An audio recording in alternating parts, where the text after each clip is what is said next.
wabarakatuh. Waalaikumsalam warahmatullahi wabarakatuh.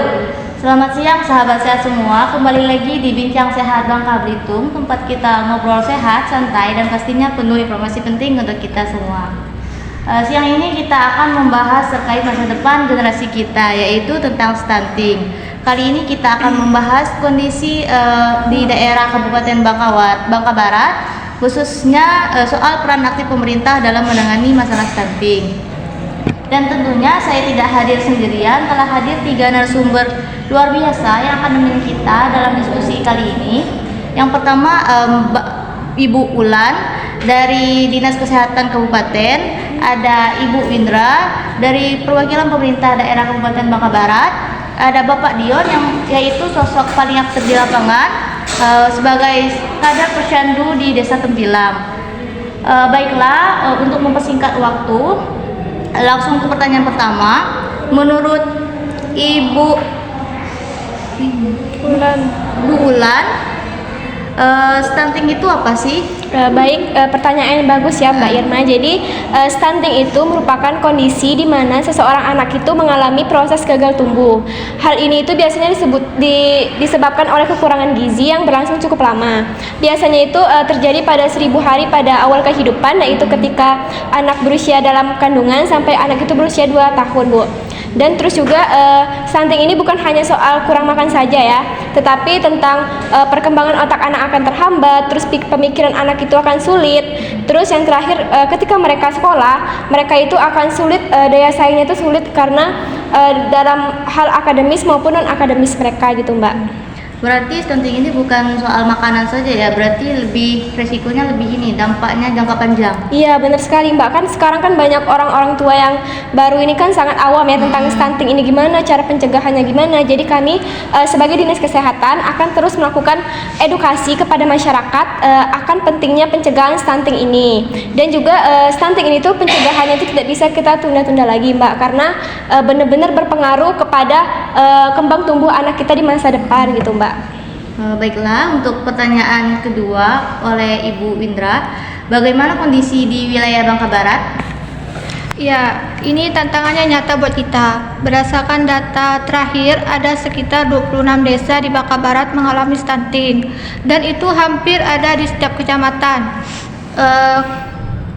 Kami juga telah membentuk TPPS atau Tim Pemercepat Penurunan Stunting yang tidak hanya melibatkan limbah sektor, tetapi juga ada dari Dinas Kesehatan, Dinsos, dan DPMD. Berarti lintas sektor ya Bu, bukan cuma masalah kesehatan doang. Iya. Selanjutnya kepada Bapak Dede, kegiatan apa saja yang berlangsung di dalam masyarakat? Wah banyak Mbak, kami juga ada berikan rutin makanan tambahan untuk ibu hamil dan balita. Dan kami juga berikan edukasi kepada ibu yang menyusui ASI yang bagus. Dan kami juga memberikan edukasi pada timbangan berat badan kepada balita.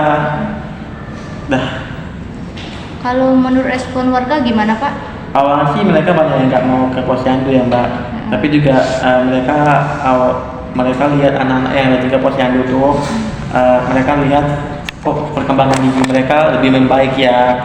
Dan mereka juga dulu nyangkanya anakku kecil kok dari sananya, rupanya dan semenjak orang itu datang ke posyandu, anak mereka bisa lebih baik pertumbuhan gizinya Mbak, atau penumbuhan betul badannya Mbak. Kalau menurut Ibu Suci, program dari pemerintah daerah gimana sih cara kita itu bikin semua pihak saling berkaitan? Kami akan mendorong yang namanya konvergensi program Mbak. Ya, jadi semua OPD itu harus mempunyai andil. Misalnya DPMD itu membantu dalam pelatihan kader desa, dan Dinas PU itu membantu dalam infrastruktur air bersih, dan Dinsos itu membantu dalam keluarga rentan. Kami juga telah melakukan rapat rutin antara desa dan kepala desa dan camat, karena semua itu harus bergerak bersama. Berarti harus kerja sama gitu ya Bu? Iya, nggak boleh ada yang namanya ego sektoral. Untuk Ibu Ulan dari Dinas Kesehatan sendiri, apakah program-program ini sudah dievaluasi sejauh mana keefektif dari program tersebut? Kalau dari Dinas Kesehatan sendiri, alhamdulillahnya itu udah berjalan ya Mbak. Kami juga bekerja sama dengan BPKP atau Badan Pengawasan Keuangan dan Pembangunan yang sangat-sangat membantu kami dalam proses anggaran dan dana untuk membiayai dari program cegah stunting ini. Dan ada beberapa program juga yang sudah kami laksanakan, seperti program KB, keluarga berencana, terus ada keluarga PMT, pemberian makanan tambahan, terus yang terakhir ada program Parsimnas, yaitu pemberian sanitasi berbasis makanan dan air bersih. Dan juga kami juga berusaha untuk semua desa itu agar dapat mengalokasikan program cegah stunting ini. Wah, ternyata dari ketiga narasumber ini mempunyai narasi yang sangat bagus ya, pendapat yang sangat bagus. Untuk pertanyaan terakhir nih, saya pengen dengar harapan dari masing-masing narasumber buat Bangka Barat ke depan.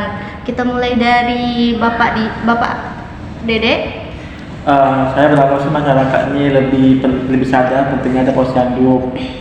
Nah, jangan malu, jangan khawatir, karena kami akan siap-siap.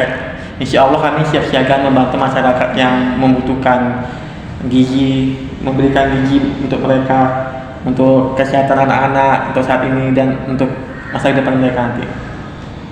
Menurut Ibu Indra? Kalau dari pemerintah daerah, kami akan terus mendukung dari hulu ke hilir, dan kami akan pastikan tidak ada satupun anak dari Bangka Barat yang mengalami stunting hanya karena kekurangan gizi. Kalau menurut Ibu Ulan? Dari Dinas Kesehatan sendiri, saya perwakilan itu berharap kalau semua desa itu dapat mengalokasikan semua program stunting ini secara merata. Karena kan di Bangka Barat juga kan angkanya itu sudah cukup tinggi ya. Jadi kita harus cegah sedini mungkin. Marilah kita cegah stunting ini, jangan nunggu naik dulu barulah kita panik gitu. Luar biasa. Terima kasih kepada Bapak dan Ibu atas insight dan semangatnya. Semoga perjuangan ini membawa hasil yang memuaskan bagi anak-anak kita nanti. Sahabat sehat di rumah, yuk kita mulai dari hal sederhana seperti cek tumbuh kembang anak, pastikan gizi cukup, dan jangan ragu datang ke posyandu. Sampai jumpa di lain waktu. Saya Erman Fitri, izin undur diri. Assalamualaikum warahmatullahi wabarakatuh. Waalaikumsalam warahmatullahi wabarakatuh.